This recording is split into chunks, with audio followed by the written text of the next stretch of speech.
Saludos a todos, Dios les bendiga, gusto estar con ustedes el día de hoy. Vamos a estudiar la primera carta a los Corintios, capítulo 12. Esperemos que el Señor nos bendiga, nos acompañe el día de hoy, que nos perdone de todos nuestros pecados, nos limpie de toda maldad, que sea el Espíritu Santo que por medio de la palabra nos ayude a entender el corazón y la mente del Señor, y que por supuesto, guiado por su Espíritu y dándonos sus dones espirituales, nos permita servirle al Señor y servirnos los unos a los otros, y que todo esto sea para la gloria del Señor. Así que acompáñame, vamos a orar el día de hoy, pedirle al Señor su bendición en el estudio. Padre Santo, Señor, este estudio te corresponde a ti, te pertenece a ti, te pedimos, Señor, que lo bendigas, que nos guíes, que nos ayudes, Señor, que nos reveles tu presencia por medio de la palabra. Y Señor, cualquier cosa que yo diga que no sea de ti, por favor, simplemente elimínalo de nuestras mentes, que no nos quede ni siquiera el más pequeño recuerdo de ello, pero que todo aquello que a ti te traiga honra y gloria, eso, Señor, que consiga un lugar especial en nuestros corazones, un corazón fértil donde la semilla de la palabra pueda germinar y pueda producir fruto abundante para tu honra y tu gloria, y por supuesto para la bendición de la iglesia. En el nombre de Jesucristo te lo pedimos. Amén. Bueno, yo estoy leyendo de la versión Reina Valera 1960, y como les mencioné, vamos a estar estudiando el capítulo 12 de Primera de Corintios. Así que si me acompañan allí, vamos a leer una porción, vamos a hablar con respecto a ella, vamos a compararla con otros pasajes por medio de la Escritura. Y bueno, pidámosle al Señor que por favor esto por supuesto sea de bendición para todos. Dice aquí el apóstol Pablo: no quiero, hermanos, que ignoréis acerca de los dones espirituales. Sabéis que cuando erais gentiles se os extraviaba llevándoos como se os llevaba a ídolos mudos. Por tanto, os hago saber que nadie que hable por el Espíritu de Dios llama anatema a Jesús, y nadie puede llamar a Jesús Señor sino por el Espíritu Santo. Vamos a detenernos allí un momento, y me parece interesante cómo Pablo, yo hice unas cuantas notas para el día de hoy, cuando Pablo habla con respecto a que no quiere que la iglesia sea ignorante con respecto a esto de los dones espirituales. En la Nueva Versión Internacional lo dice de esta manera: en cuanto a los dones espirituales, hermanos, no quiero, mejor dicho, de manera positiva lo dice, quiero que entiendan bien este asunto. Me hace pensar, por la manera como está escrita la carta, que había cierta confusión dentro de la iglesia, cómo operaban los dones del Espíritu Santo. Acuérdense que durante el día de tal vez no el día, pero durante la era de los apóstoles, el mensaje que ellos le daban a la iglesia no estaba como lo tenemos nosotros, no estaba así escrito, no estaba escrito en la Biblia, que por cierto tengo varias aquí. No estaba escrito en la Biblia. Ellos no tenían Biblia como usted y yo la tenemos. Ellos tenían, por supuesto, los pergaminos que correspondían a las escrituras de lo que nosotros conocemos como el Antiguo Testamento, pero el mensaje que ellos estaban transmitiendo a la iglesia, lo que se va a convertir luego en las cartas apostólicas y lo que vamos a tener como los evangelios, eran relatos hablados. Dios confirmaba que lo que ellos estaban diciendo era verdad, porque detrás del mensaje había un poder, y ese poder era el Espíritu Santo. Cuando Pablo en muchas oportunidades escribe a la iglesia, él les dice que las palabras que está usando él no son de hombre, queriendo decir que los conceptos que está transmitiendo no son conceptos que son meramente humanos, sino estamos hablando de verdades, pudiésemos decir verdades celestiales, porque es Dios quien está inspirando a Pablo para que esta información se dé a él y a todo el resto de los apóstoles. Así que hice un pequeño resumen aquí para que se puedan acordar ustedes. Yo sé que han estado estudiando la carta a los Corintios, o a la iglesia de Corintios, y para hacer un pequeño resumen de las cosas que ya vimos por medio de esta carta. Entonces Pablo pasa en este momento de lo que es la corrección a la iglesia, porque ustedes ya lo saben y lo vamos a ver, ha estado corrigiendo a la iglesia por medio de los 11 capítulos. Ahora lo que va a estar haciendo es principalmente instrucción. Hay ciertas verdades que ellos tienen que conocer, que a estas alturas ya deberían haber conocido tal vez, y al no entender todos estos principios, él se los va a clarificar.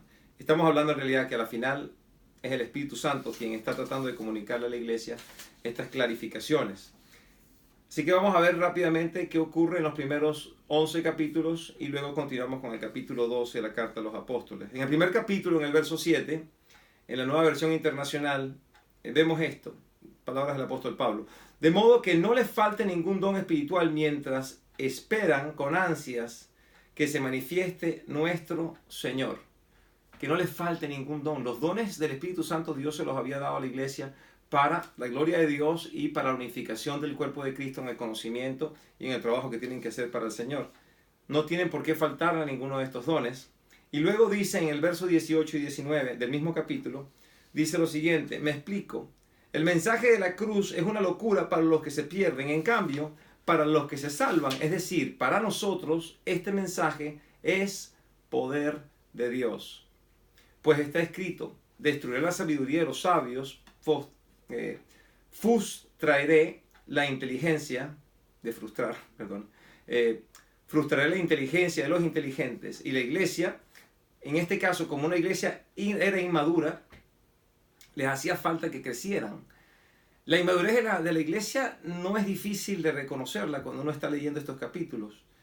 Nos damos cuenta, en el primer capítulo es una iglesia que está dividida entre quienes siguen. Unos, yo sigo a Pedro, yo sigo a Pablo, yo sigo a Apolos. Pablo tiene que clarificar, pero ¿quién es Pedro? ¿Y quién soy yo? ¿Quién es Pablo? ¿Quién es Apolos?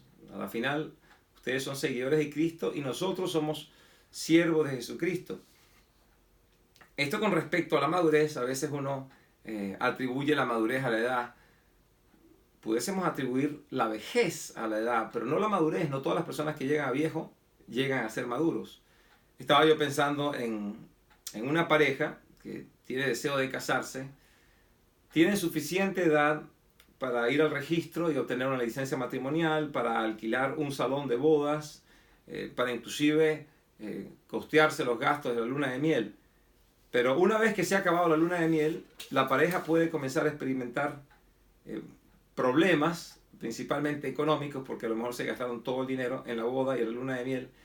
Y debido a esos problemas y esas frustraciones que comienzan a expresarse los unos a los otros, terminan con insultos, terminan con maltratos. Y ahí nos damos cuenta que aunque eran lo suficientemente adultos para poder casarse, no eran lo suficientemente maduros para poder hacer que ese matrimonio funcione como debería de funcionar.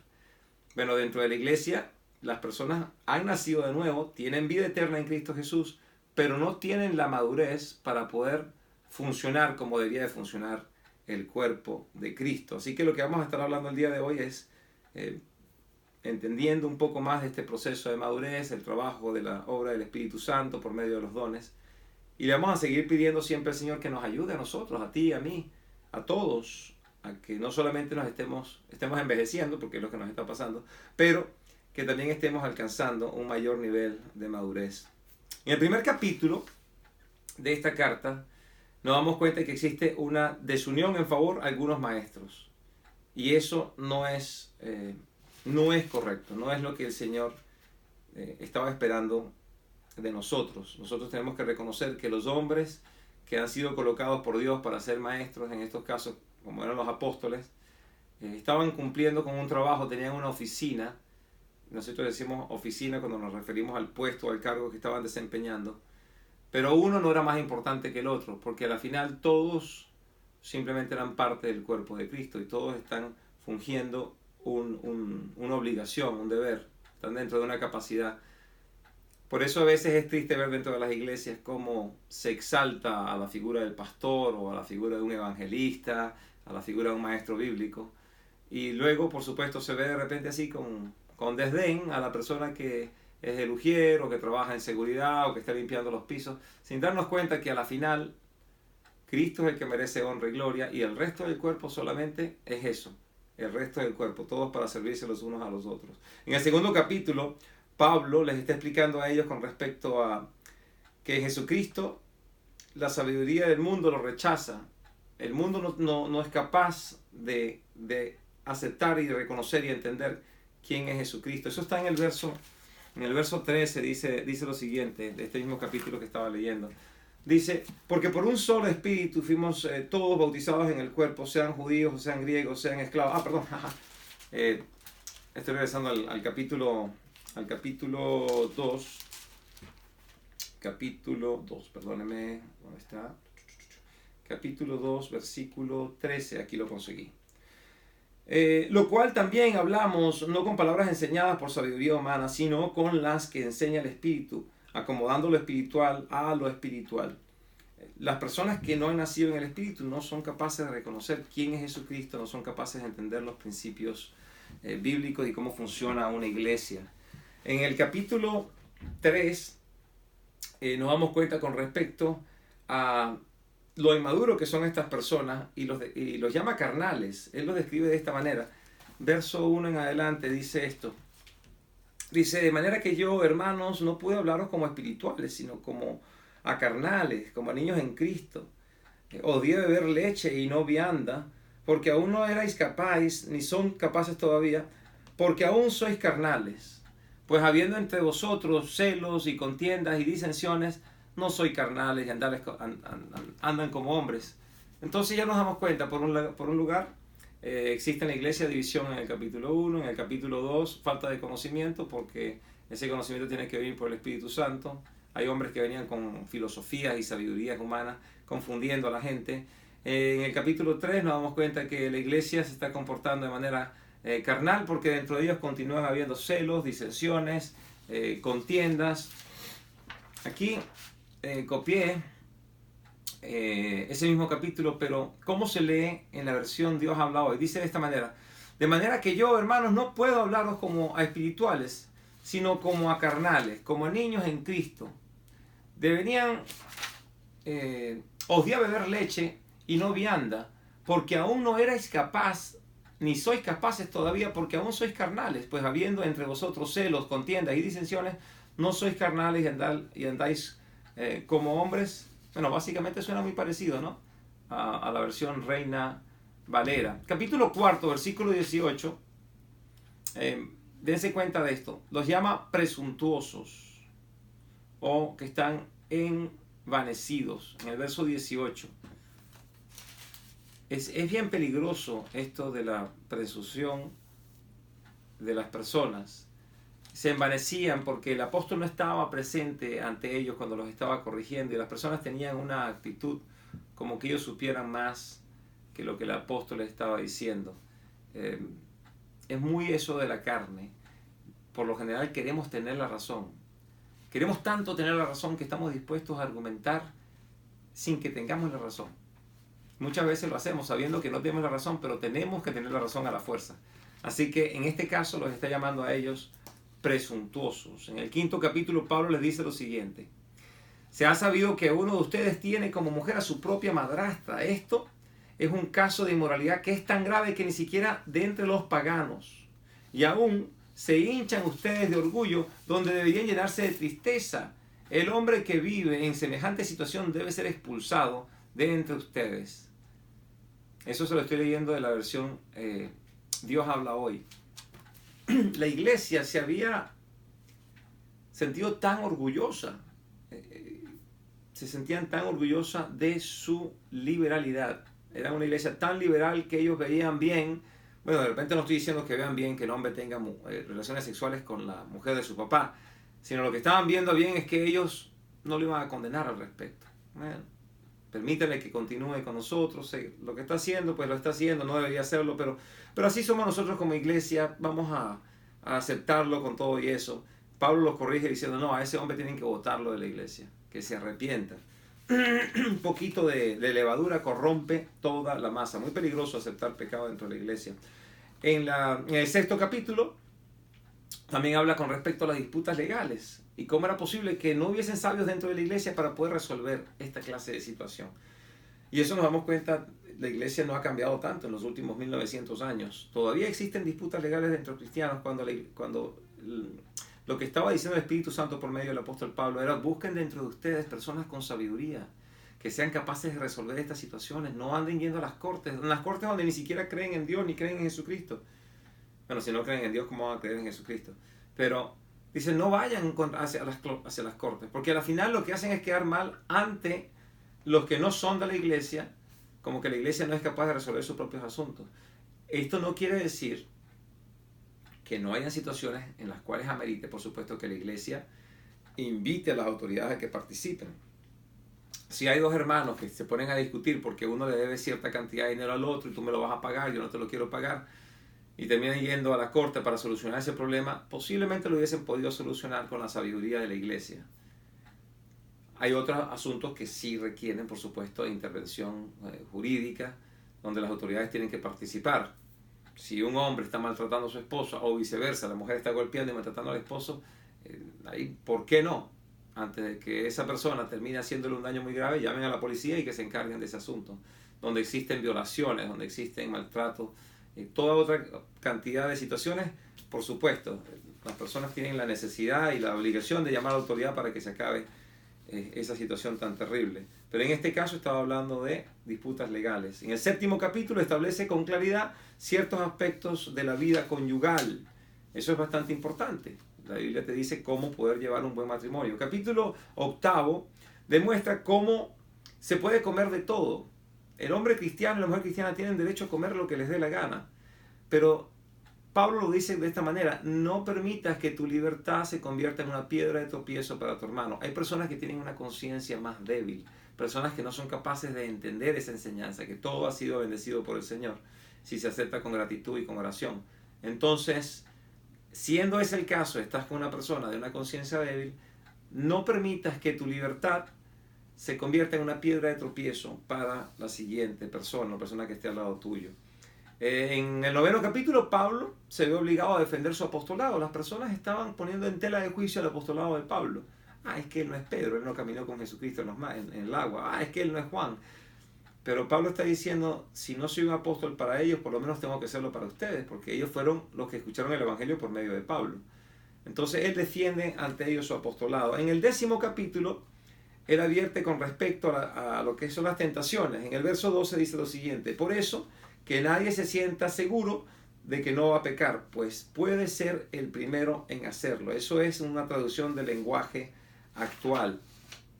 Me parece una excelente indicación del apóstol. Por lo general las personas, todos nosotros, vamos a fallar en algo. Y muchas veces cuando procuramos vivir en santidad, somos capaces de terminar fallando en aquello en lo que creíamos que no íbamos a fallar. Entiendan bien eso. Donde usted se considera seguro de que usted tiene una fuerza espiritual, de que no hay ninguna manera de que usted caiga en ese pecado, posiblemente es en ese pecado que usted va a caer, porque ahí fue donde bajó la guardia. Cuando una persona tiene algún tipo de adicción, póngase al alcohol, y esa persona reconoce, dice: ¿sabes qué? Yo sé que Cristo me ha salvado, me ha perdonado, pero yo tengo un proclive, tengo una inclinación a desear alcohol. Por ende, no me junto con borrachos, no salgo a las noches a los bares, cuando me invitas a la fiesta procuro estar seguro de que no hay alcohol, no hay ninguna onza de alcohol en mi casa, ni veo películas con respecto a los borrachos. O sea, esa persona está tratando de protegerse, de colocar cierta barrera alrededor de él o de ella para no caer en la tentación, porque reconoce su propia debilidad. Ahora, ¿qué ocurre con una persona que tenía esa tentación del alcohol? Dice: por gracia de Dios me ha salvado, me ha perdonado, me ha limpiado de todo pecado, ya yo no soy drogadicto, no soy alcohólico. Y por ende, como yo tengo esa certeza de que ya Dios me ha liberado del alcohol, no hay ningún problema. Me voy a ir al bar, me junto, yo no voy a tomar, pero me junto con mis amigos que son borrachos, me voy a las fiestas, ando de noche en la calle, en la parranda, pero yo no tomo. ¿Por qué? Bueno, porque tengo muchísima fuerza espiritual. La palabra de Dios dice: ten mucho cuidado, porque ahí puede ser justamente donde vayas a caer. Eso era en el capítulo, creo que era en el capítulo 9, si no me equivoco. Capítulo 11, no, pero eso es el 10º capítulo, ese es el resumen del 10º capítulo. Y ahora en el capítulo 9 nos deja ver también algo muy importante con respecto al tomar la comunión. Versos 29 y 30 del capítulo 11 dice lo siguiente: porque el que come sin discernir el cuerpo, mejor dicho, porque el que come y que bebe sin discernir el cuerpo, come y bebe su propia condena. Y por eso hay entre ustedes muchos débiles y enfermos, e incluso varios que han muerto. Nueva versión internacional. ¿Qué quiere decir con esto? Bueno, quiere decir con esto de que al momento de tomar la comunión, la persona tiene que reconocer primero y principal que el pan y el vino corresponde al cuerpo y a la sangre de Cristo. Una persona que está tomando esto sin tomar en consideración que estos son los elementos que representan la muerte y la purificación que por medio de la sangre de Cristo nos ha dado, lo está tomando de una manera no honrosa, por decir la palabra, no se me ocurre ninguna palabra en este momento para referirme a ello. No le está dando el respeto adecuado, no está reconociendo en qué consiste la comunión. Por ende está faltando el respeto a la comunión, está faltando el respeto al Señor. Y puede terminar que por hacer la comunión de esa manera, termina enfermándose. Algunos inclusive terminan muertos. Yo recuerdo haber conversado con una oportunidad con alguien. Si una persona está en pecado y sabe que no se está arrepintiendo, sino que va a continuar viviendo en pecado, que no vaya a cometer no le puedo decir el nombre en este momento, simplemente que no vaya a cometer el irrespeto a la comunión, porque nunca sabe qué consecuencias eso le puede acarrear. Bueno, ya con eso sería más o menos como un resumen de esos primeros 12 capítulos o 11 capítulos. Y vamos a entrar de lleno aquí con respecto al capítulo 12. Y quería hacerles este resumen porque me pareció que sería interesante poder simplemente repasar un poquito lo que ya hemos estudiado. Y dice de esta manera que ellos eran llevados como gentiles, eran llevados a los ídolos mudos. Ídolos mudos precisamente porque los ídolos no pueden hablar, los ídolos no son más que construcciones de hombres. Y buscando ídolos en el Antiguo Testamento, hay un pasaje muy interesante aquí en Isaías, capítulo 44, versículo 9 en adelante, que dice lo siguiente con respecto a los ídolos. Dice, ninguno de los que hacen ídolos valen nada, y para nada sirven los ídolos que ellos tanto estiman. Los que le dan culto son ciegos y estúpidos, y por eso quedarán en ridículo. Los que le dan culto a los ídolos son ciegos y estúpidos, y por eso van a quedar en ridículo. No lo digo yo, lo dice aquí en la Biblia, en el capítulo 44 de Isaías, versículo 9. Me gustaría que ustedes tuviesen una oportunidad de leerse todo lo que corresponde a ese capítulo hasta el versículo, digamos que hasta el versículo 20, para que se den cuenta. Yo le voy a leer unos cuantos versos más del versículo 18 en adelante para no hacer esta parte muy extensa. Pero dice lo siguiente, en el versículo 18 dice, esa gente no sabe, no entiende, tienen ojos, pero están ciegos, que no pueden ver. El entendido, tienen el entendimiento tan cerrado que no pueden comprender. No se ponen a pensar, no les falta entendimiento para comprender y decir, la mitad de la madera la puse a arder en las brasas para cocinar el pan, para asar la carne, y luego comí. Del resto hice esta cosa detestable, y yo le estoy adorando como si fuese un pedazo de palo. Verdaderamente es como comer ceniza, es dejarse engañar por ideas falsas. Esas personas no podrán salvarse, no serán capaces de entender lo que tienen en sus manos es una mentira.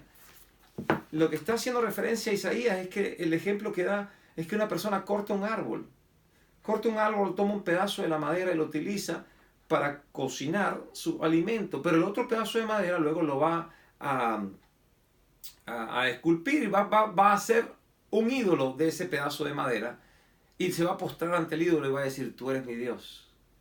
Y dice, él está diciendo, ¿cómo puedes ser tan insensato? ¿Cómo puedes tener tan falta de entendimiento?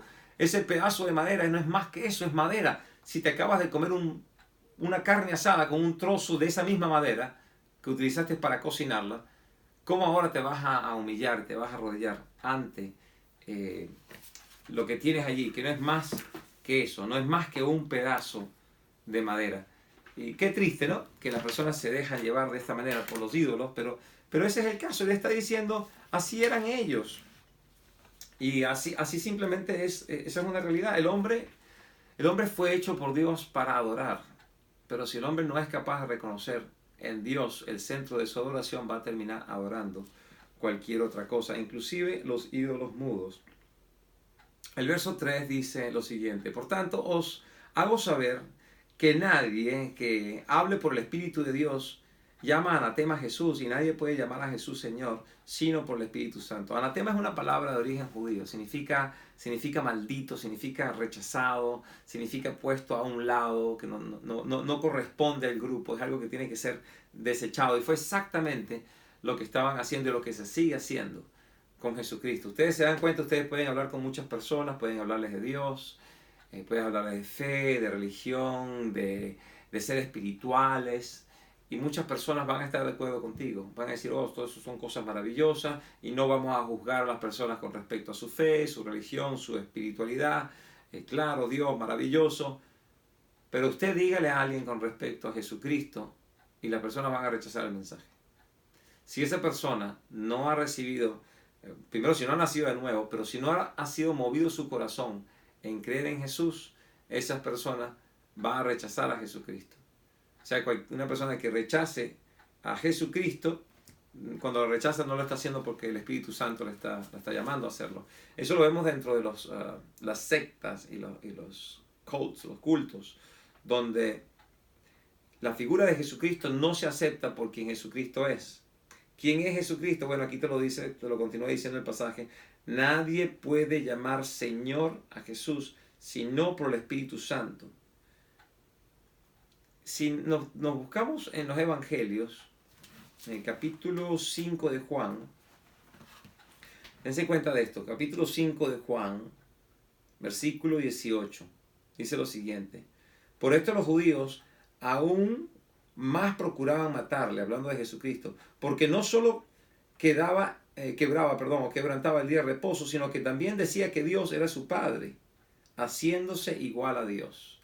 La palabra Señor al griego significa Kyrios. Había muchos señores, pero hay un solo Señor de señores. Cuando una persona dice que Jesucristo es el Señor, no solamente se refieren a que Jesucristo tiene autoridad, sino que su autoridad trasciende la autoridad de todo ser humano. La autoridad de Jesucristo es una autoridad divina, y la intención que Jesucristo daba a sus palabras eran reconocidas por los judíos. Mira, aquí otra reseña de eso. En el capítulo 10 del Evangelio de Juan, versículo 33, dice lo siguiente: le respondieron los judíos diciendo, por buena obra no te apedreamos, sino por blasfemia, porque tú, siendo hombre, te haces igual a Dios. En Mateo, o mejor dicho, en Marco, hay algo bien interesante también que va a ocurrir. El Señor les hace una pregunta a los judíos. Les va a preguntar a ellos, eso es Marco capítulo 12, le va a preguntar a quién se refiere David cuando, movido por el Espíritu Santo, dice que el Señor, déjenme ver qué verso es, el versículo 36, dice lo siguiente, capítulo 12 de Marcos, versículo 36. De hecho, la voy a leer a partir del versículo 35, dice esto: estando Jesús en el templo, decía, ¿cómo dicen los escribas que Cristo es el Hijo de David? Porque el mismo David dijo por el Espíritu Santo, dijo el Señor a mi Señor, siéntate a mi diestra, hasta que ponga a tus enemigos por estrado a tus pies. David le llamaba Señor. ¿Cómo puede ser su hijo? Dice que ahí gran multitud le oía de buena gana. La gente dejó de preguntarle, todo lo que eran los fariseos, los saduceos, los herodianos, dejaron de hacerle preguntas a Jesucristo porque ellos no eran capaces de responder a esto. ¿Cómo era movido el Espíritu Santo? O mejor dicho, ¿cómo el Espíritu Santo estaba moviendo a David a llamar a alguien de su descendencia Señor? Ellos no podían entender eso. Es porque Jesucristo es de la descendencia de David, del linaje de David. Pero eso corresponde a su cuerpo. Jesucristo es el Logos, capítulo 1, versículo 1 de San Juan. Al principio era el Logos, o era la palabra. La palabra era Dios y la palabra estaba con Dios. Ese Logos se va a encarnar y va a nacer, por supuesto, por medio de una joven llamada María. Ella es descendiente del linaje de David. Por ende, Jesucristo, siendo Señor, también se le conoce como Hijo de David. Y a eso se refieren las Escrituras. Todo aquel que confiese que Jesucristo es, con la boca confiese que Jesucristo es el Señor y cree en su corazón que Dios de entre los muertos lo levantó, será salvo. Lo dice la carta a los Romanos en el capítulo 10. ¿Qué significa eso? Que la persona tiene que reconocer que este milagro ha ocurrido, la muerte de Cristo por el pecado del mundo y su resurrección por medio de la voluntad de Dios, la obra milagrosa de Dios de levantarle, y tiene que humillarse ante Jesús, reconociendo que Jesucristo verdaderamente es Dios. Si una persona hace eso de fe, lo que va a recibir de Dios es el Espíritu Santo. el Espíritu Santo va a descender, se va a posar, va a entrar a la vida de esta persona y esta persona ahora se ha convertido en un vehículo donde el Espíritu Santo va a poder moverse por medio de él a través del mundo y tocar a otras personas. Es como un vaso que carga dentro de sí algo de gran valor, y este, por supuesto, de gran valor es el Espíritu Santo. Sigamos adelante con el verso 4 y vamos a ver, dice: ahora bien, hay diversidad de dones, pero el Espíritu es el mismo. Y hay diversidad de ministerios, pero el Señor es el mismo. Y hay diversidad de operaciones, pero Dios, que hace todas las cosas en todos, es el mismo. Queriendo decir con esto, de ahí nos dimos cuenta, repitió mismo 3 veces, existe un solo Dios y un solo Espíritu. Y está obrando en el cuerpo. Y es Dios quien está haciendo esa obra, no es nadie más, es Dios, el Espíritu Santo haciendo esta obra. Versículo 7. Pero a cada uno les da o le es dada la manifestación del Espíritu para provecho, porque a este es dada por el Espíritu la palabra de sabiduría y a otro palabra de ciencia, según el mismo Espíritu. Entonces ya estamos entrando en el área de los dones espirituales. Todos los cristianos tenemos dones espirituales. Todos los cristianos hemos recibido estos dones debido al deseo de Dios para que los pongamos en obra, los pongamos en práctica, los utilicemos para el beneficio de todo el cuerpo de Cristo. En este caso menciona 2 dones. Estamos hablando de estos dones que se transmiten operan por medio de la palabra. Dice que el Espíritu le da palabra de sabiduría y a otro palabra de ciencia. Palabra de sabiduría que tiene que ver con el conocimiento de la palabra de Dios y puede expresarla, puede tomar esta palabra de Dios y puede presentarla a aquellos que están escuchando y pueden recibir ese mensaje. Hay otras personas que tienen una palabra de ciencia, es un conocimiento de algo que posiblemente no puedan entender otras personas dentro de la misma palabra. O sea que el primero tiene una sabiduría que logra reconocer a través de las escrituras verdades y comunicarlas, y otro tiene otro conocimiento que va más allá de necesariamente lo que dice la escritura. Puede entender algo que otras personas no pueden entender. No digo que yo con esto que estén sacando la escritura fuera de contexto. Son 2 cosas totalmente diferentes. Uno que sepa comunicar la palabra, pero otro que tiene un conocimiento profundo de ciencia dentro de esa palabra. Yo conozco muchísimos maestros que saben muy bien cómo expresar y cómo comunicar muy bien los textos bíblicos, pero hay otros que han recibido de Dios un conocimiento con respecto a algunos aspectos bíblicos que otros no logran entender. Y yo no soy uno de ellos, yo solamente soy un simple maestro en este caso, y más que nada parte del cuerpo de Cristo, procurando comunicarles esto. Pero sigamos adelante. También esa palabra de ciencia, por cierto, a veces se manifiesta entendiendo cosas que no hay manera que uno hubiese sabido eso. A mí me pasó en una oportunidad, yo conocí a un señor que estábamos en la calle y estaba yo tocando en las puertas, repartiendo unos flyers, unos tratados, y este señor fue a tocar la puerta de la casa. Y me pregunta a mí, me dice, ¿usted vive aquí? Yo le digo, no, yo nada más estoy paseando aquí por el área. Me dice, caramba, es que aquí creo que vive el papá de un amigo mío. Y digo, bueno, acérquese y toque la puerta. Y dice, es que no sé cómo tocar la puerta y hablar con el Señor, porque tengo que comunicar que mi amigo acaba de morir. Le digo, wow, caramba, qué tristeza, ¿no? Bueno, pero lo bueno es que tu amigo conocía a Jesucristo y ya está en la presencia del Señor. Como dice Pablo, ausente del cuerpo en la presencia del Señor. Y ahí fue que esta persona cambió un poquito su forma de hablar. Me dicen, mira, no estoy seguro que mi amigo hubiese conocido a Cristo. Le digo, bueno, qué lástima. Ahí sí se ponen un poquito más difíciles las cosas. Le digo, ¿y qué tal tú? ¿Tú sí conoces a Jesucristo? Si tú te fueras a morir el día de hoy, vas al cielo. Y me dice, bueno, yo por muchos años fui líder en una iglesia, pero una cosa me llevó a otra, comencé a beber y me alejé del cuerpo de Cristo. Ya hace mucho tiempo que no estoy en comunión con el Señor. Y yo creo que esto fue una palabra de ciencia, porque yo le dije a ese joven, le digo, ¿qué te puede ofrecer el mundo que Dios no te puede dar? Excepto por no son sueños, excepto por las pesadillas, le dije. ¿Qué te puede dar el mundo que Dios no te puede dar excepto por las pesadillas? Y el rostro de ese hombre quedó impactado, me decía, ¿cómo sabes tú de las pesadillas? Yo creo que eso fue una palabra de ciencia que Dios me estaba dando, un conocimiento de algo que en realidad estaba oculto. ¿Cómo podía yo saber eso? Cuando yo digo con respecto a las escrituras, muchas veces las personas en estos días de Pablo podían entender cosas que ellos no tenían esto. Ellos podían traer verdades.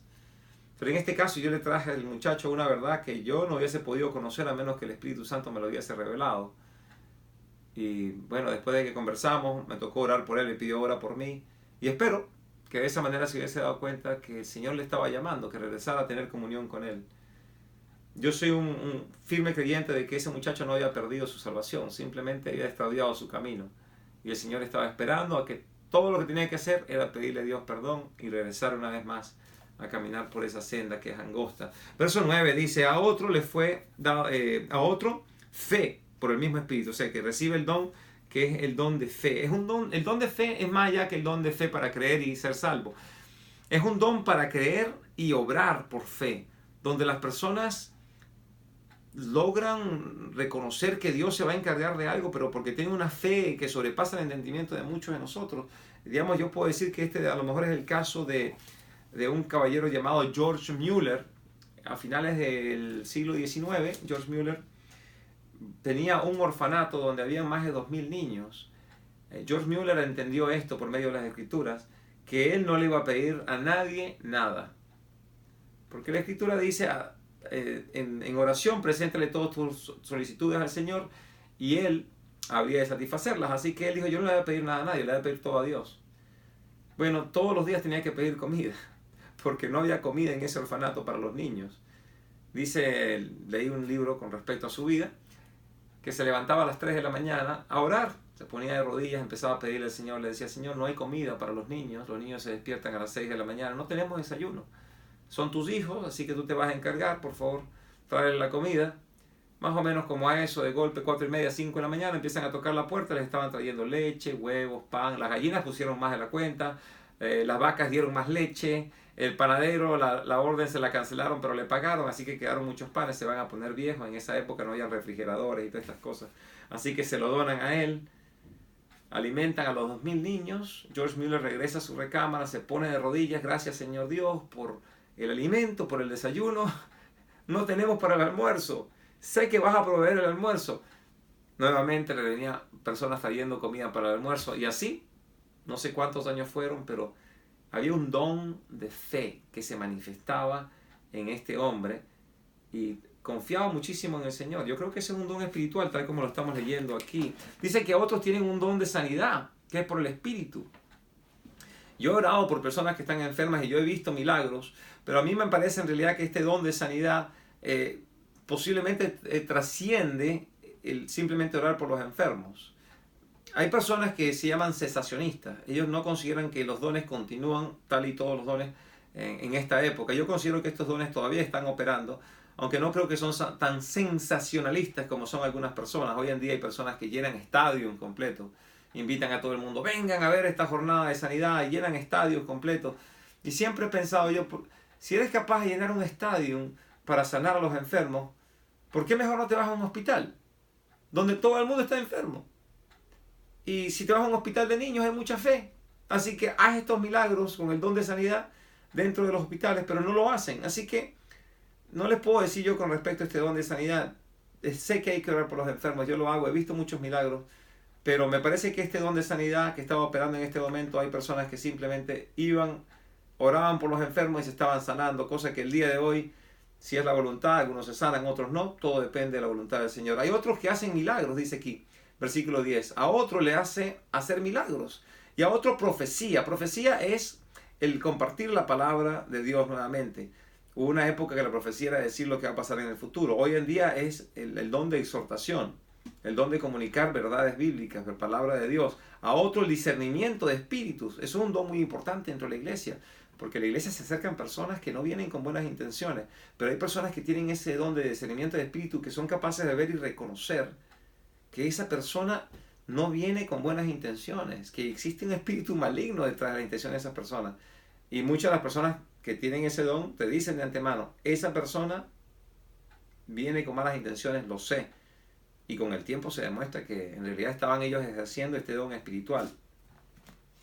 Yo a veces pienso que mi esposa tiene ese don espiritual, créanmelo, porque en varias oportunidades me decía, esa persona que tú piensas que es tu amigo, esa persona no es tu amigo.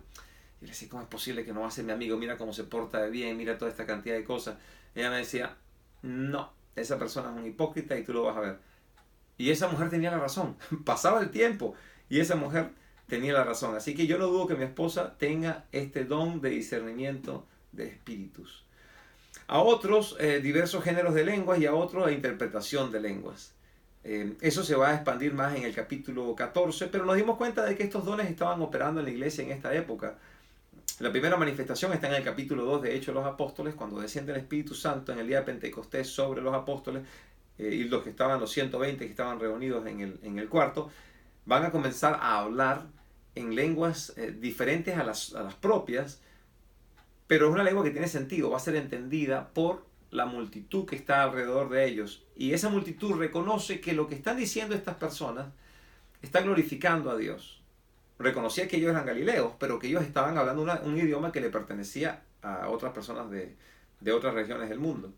Entonces, también existe otro don que es el don de interpretación de lengua. Usted puede escuchar a alguien hablando en una lengua extraña y el Espíritu Santo le ha dado el don de interpretación y usted es capaz de reconocer, yo sé perfectamente lo que esta persona está diciendo. Un pastor me comunicó en una oportunidad, estaban ellos reunidos en un momento de oración, y alguien se levantó y empezó a hablar una lengua extraña. Y dentro del cuarto alguien dijo, yo entiendo lo que dice esa persona, y citó lo que estaba diciendo esa persona. Y este pastor, no sé si es pastor, el maestro bíblico, hizo referencia de que él también había entendido perfectamente lo que esta persona estaba diciendo. Luego se reúne con la persona que dio la interpretación y le dijo, ¿qué idioma era ese? Y la persona le respondió, ese es un idioma, ese es un francés muy antiguo, que pertenece a cierta provincia en particular de Francia. Dice, yo lo aprendí por cuestiones de estudio, pero no es un francés que se utiliza comúnmente. ¿Y usted cómo lo conoce?, le pregunta a este maestro bíblico, y dice, yo no hablo ese idioma, pero el Señor me permitió entenderlo perfectamente, así que cuando usted dijo que entendía lo que decía, yo también lo entendí exactamente igual. Claro, para una persona no era un don de interpretación, esta persona conocía el idioma, pero para el maestro bíblico sí era don de interpretación, porque esa persona él no conocía el idioma. Continuemos, dice el versículo 11, pero todas estas cosas las hace uno, el mismo Espíritu, repartiendo a cada uno en particular como Él quiere. Esto es de acuerdo a la voluntad de Dios. Aquí una persona no puede estar ejerciendo dones que no tiene. Luego vamos a ver que los dones también se solicitan. Si una persona tiene un deseo en su corazón de tener estos dones, tiene que pedírselos al Señor. Dice el verso 12, porque así como el cuerpo es uno y tiene muchos miembros, pero todos los miembros del cuerpo, siendo muchos, son un solo cuerpo. También así Cristo. Porque por un solo espíritu fuimos todos bautizados en un cuerpo, sean judíos o griegos, sean esclavos o libres, y todos se nos dio a beber del mismo espíritu, de un mismo espíritu. Todo el cuerpo de Cristo tiene un solo espíritu, el Espíritu Santo. Así que el espíritu que mora en mí es el espíritu que mora en ti. Y yo me he dado cuenta que muchas veces me consigo con personas que yo no conozco, pero existe cierta afinidad en medio de una conversación. O sea, oye, Dios te bendiga, y la persona se me queda viendo y sonríe. Dios te bendiga a ti, mi hermano. Y le digo, amas a Jesucristo, ¿verdad? Y nos damos cuenta que la afinidad que estábamos sintiendo era simplemente el Espíritu Santo. Yo sé que también estoy seguro que también eso les pasa, por supuesto, a ustedes. Versículo 14 dice, además el cuerpo es un solo miembro. Perdón. Además el cuerpo no es un solo miembro, sino muchos. Si dijere el pie, porque no soy mano, no soy del cuerpo, pues por eso no será del cuerpo. Y si dijera la oreja, porque no soy ojo, no soy del cuerpo, pues por eso no será del cuerpo. Si todo el cuerpo fuese un ojo, ¿dónde estaría el oído? Y si todo el cuerpo fuese un oído, entonces ¿dónde estaría el olfato? Mas ahora Dios los ha colocado, los miembros, cada uno de ellos, en el cuerpo como Él quiso. O sea que es interesante, ¿no? Me gusta cómo lo señala aquí el apóstol Pablo, porque es un hombre muy práctico y está tomando principios espirituales y los está haciendo una comparación con principios naturales, diciendo, así como funcionan los dones del Espíritu Santo en la iglesia, que es el cuerpo de Cristo, así también funciona el cuerpo. Una mano no le puede decir a un pie, oye, mira, ¿sabes qué? Yo como no soy pie, pues yo no pertenezco al cuerpo. Pues estaría bien mal, porque si no perteneces al cuerpo, ¿cómo te amarran los zapatos? Un pie no pudiese decir, bueno, yo como no soy mano, no pertenezco al cuerpo. Bueno, si ese fuera el caso, nosotros tenemos los pies para caminar. Si los pies dejaran de funcionar, usted va a tener que caminar con las manos. Y aunque hay personas que caminan con las manos, no lo hacen muy bien, créame, no corren maratones con las manos. Y aunque tengan mucha destreza con los dedos de los pies, y pueden hacer ciertas cosas, pueden tomar un cepillo de dientes, cepillarse los dientes, pueden tocar un instrumento musical, pero no pueden hacer todo lo que hacen sus manos. ¿Okay? Así que me parece tan interesante aquí, porque hay personas dentro del cuerpo de Cristo que dicen, bueno, yo como no tengo ese don, pues entonces de repente los dones míos no funcionan mucho, yo como no soy pastor, entonces yo no soy muy importante en la iglesia. Olvídense de eso. Usted es miembro de la escuela, de la iglesia, usted tiene el Espíritu Santo y todos pertenecen al cuerpo y fueron colocados allí, como dice aquí en el versículo 20, fueron todos colocados allí por Dios mismo. Pero ahora son muchos los miembros, pero el cuerpo es uno solo. Creo que me había quedado ahí, ¿verdad? En el versículo 20. Sí, ok. Continuamos adelante, versículo 21. Ni el ojo puede decirle a la mano, no te necesito, ni tampoco la cabeza a los pies, no tengo necesidad de vosotros. Antes bien, los miembros del cuerpo que parecen más débiles son los más necesarios. Y si algunos del cuerpo que nos parecen menos dignos, a estos vestimos más dignamente. Y los que en nosotros son menos decorosos se tratan con mayor decoro. Bueno, ustedes eso lo saben muy bien. Dense cuenta cuáles son las partes del cuerpo que usted más viste. Hay ciertas partes del cuerpo que no necesitan ser muy revestidas. Dense cuenta las manos, el rostro no se le viste mucho, pero el resto del cuerpo hay ciertas partes del cuerpo que se visten más que otras. El decoro con el que se cuidan es más grande. Porque los que en nosotros son los más decorosos no tienen necesidad, pero Dios ordenó el cuerpo, dando más abundante honor al que le faltaba, para que no haya desavenencia en el cuerpo, sino que los miembros todos se preocupen los unos por los otros. ¿Alguna vez usted ha estado trabajando con herramientas y se golpea un dedo? A mí me ha pasado varias veces, por supuesto porque soy torpe, pero si alguna vez le ha pasado, ¿cuál es su reacción? Usted imagínese, está con un martillo, está clavando algo y de repente se da un martillazo en el dedo. ¿Cuál es su reacción? Su reacción es de ver el dedo y decir, bueno, dedo, tú eres parte del cuerpo, pero yo no puedo hacer mucho por ti, tengo que seguir trabajando, el dedo está hinchado, está palpitando, pero dice, no, yo no me puedo distraer contigo. No, todo lo contrario, usted pega un grito al cielo, con la otra mano se agarra el dedo, se lo pone en la boca, llora a los pies, empieza usted a saltar y a hacer cualquier cantidad de cosas, sale corriendo, agarra una bolsa de hielo y se la aprieta en el dedo y hasta llora, y se da cuenta cómo todo el cuerpo, desde la punta del dedo del pie, hasta la parte de atrás de la oreja, todo está trabajando en función al dolor de ese dedo.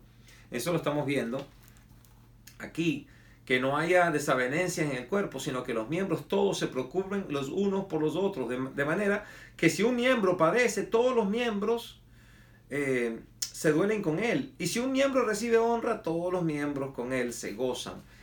Así que dentro de la iglesia debería ocurrir exactamente lo mismo. Si un miembro de la iglesia, no importa quién sea ese miembro está sufriendo, lo ideal, lo correcto, lo que debería de ser es que todo el cuerpo de Cristo estuviese sufriendo por ese miembro. En oración, ayudándole, queriéndole, sirviéndole, procurando cuidar de él. Y lo mismo si algún miembro de la iglesia, del cuerpo de Cristo, le va bien, entonces todos deberíamos alegrarnos por él. Mi experiencia personal es que es más fácil sufrir con el que sufre que alegrarse por el que está alegre. Porque todavía nos falta mucho de Cristo en nosotros. Muchas veces somos bien egoístas, no queremos gozarnos con los que se gozan. Muchas veces dice, sí, me gozo, pero no es cierto. Muchos somos hipócritas en ese sentido y a veces decimos, caramba, ay Señor, esa persona la bendeciste, le diste ese carro nuevo y a mí todavía me tienes con esa cacharrita. Bueno, tal vez usted no, pero esa clase de cosas me han pasado a mí por la cabeza y tengo que decir, Señor, perdóname, Perdóname, Señor, porque tú eres el perfecto administrador de todo el universo y no tengo nada de qué quejarme. Gracias por haber bendecido a esa persona. Tú eres un Dios maravilloso. Y se sigue adelante. Dices, aquí hay una pregunta, y una pregunta retórica. Vamos a ver. No, perdón, la pregunta retórica ya viene. Versículo 27. Vosotros pues sois el cuerpo de Cristo y miembros cada uno en particular. Versículo 28. Y a unos puso Dios en la iglesia, primeramente apóstoles, luego profetas, los terceros maestros, luego los que hacen milagros, pues después los que sanan, los que ayudan, los que administran y los que tienen el don de lenguas. Aquí viene la pregunta que les mencioné. ¿Son todos apóstoles? La respuesta a eso sería por supuesto que no. ¿Son todos profetas? ¿Son todos maestros? ¿Hacen todos milagros? ¿Tienen todos dones de sanidad? ¿Hablan todos en lenguas? ¿Interpretan todos? Procurad pues los dones mejores, mas yo os muestro un camino más excelente. Y el camino más excelente lo van a estudiar en el capítulo 13, que es el camino del amor. De nada sirven todos estos dones espirituales si a la final detrás de esos dones no existe amor. Y eso es lo más importante, que en el cuerpo de Cristo exista amor por Dios y el amor del uno para con el otro. Bueno, mis hermanos, ya se me acabó el tiempo y se acabó el capítulo. Le doy gracias a Dios por la oportunidad de haberlo compartido con ustedes. Para mí fue un gozo y espero que lo puedan disfrutar y que sea de provecho para todos nosotros. Vamos a pedirle a Dios su bendición. Padre Santo, Señor, gracias por tu amor, gracias por tu misericordia, gracias por la oportunidad de haber compartido este capítulo. Bendícenos, Señor. Bendícenos, ayúdanos a crecer, a madurar, a amarte, Señor, por encima de todas las cosas, a amarnos los unos a los otros con un corazón honesto, humilde, ferviente. Ayúdanos, Señor, a sufrir con los que sufren y también, Señor, a gozarnos con los que se gozan. Y bueno, Señor, esperamos pronto tu regreso. Mientras estemos aquí en este mundo, ayúdanos a hacer luz que ilumine un mundo tan oscuro para la honra y la gloria de nuestro amado Señor Jesucristo. En tu nombre te lo pedimos, Jesús. Amén. Dios me los bendiga. Gusto haber conversado con ustedes. Será hasta el próximo estudio.